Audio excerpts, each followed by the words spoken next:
الحمد للہ رب العالمین والصلاة والسلام علی سید المرسلین اما بعد۔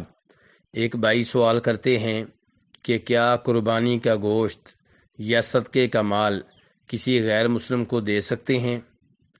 تو گزارش یہ ہے کہ قربانی کا گوشت کسی غیر مسلم کو دے سکتے ہیں، اس میں کوئی حرج نہیں ہے۔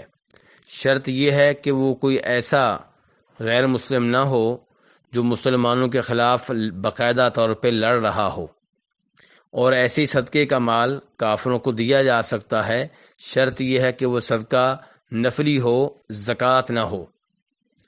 اللہ رب العزت ارشاد فرماتے ہیں لا ینہاکم اللہ عن الذین لم یقاتلوکم فی الدین ولم یخرجوکم من دیارکم ان تبروہم، کہ اللہ رب العزت تمہیں ان کے ساتھ نیکی کرنے سے نہیں روکتے جو تم سے لڑ نہیں رہے اور جنہوں نے تمہیں تمہارے ملک سے، تمہارے وطن سے، تمہارے شہر سے نکالنے کا جرم نہیں کیا۔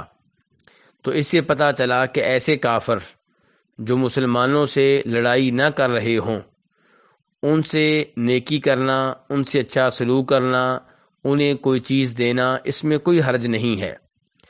اور امام مسلم رحمہ اللہ روایت کرتے ہیں جناب اسماء بنت ابی بکر رضی اللہ تعالیٰ عنہما سے کہ جب مکہ کے کافروں اور مسلمانوں کے مابین صلح تھی اور اس سلسلے میں ایک معاہدہ تھا، تب جناب اسماء کی والدہ مدینہ آئیں اور وہ حالت کفر میں تھیں۔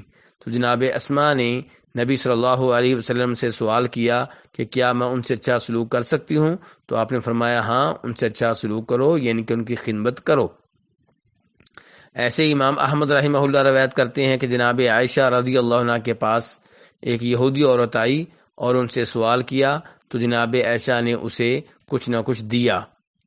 تو خلاصہ کلام یہ ہے کہ کافروں کو قربانی کا گوشت دیا جا سکتا ہے، اور مدینہ کی کھجوریں بھی دی جا سکتی ہیں، زمزم بھی دیا جا سکتا ہے، لیکن جو زکوٰۃ ہوتی ہے وہ مسلمانوں کے لیے ہے۔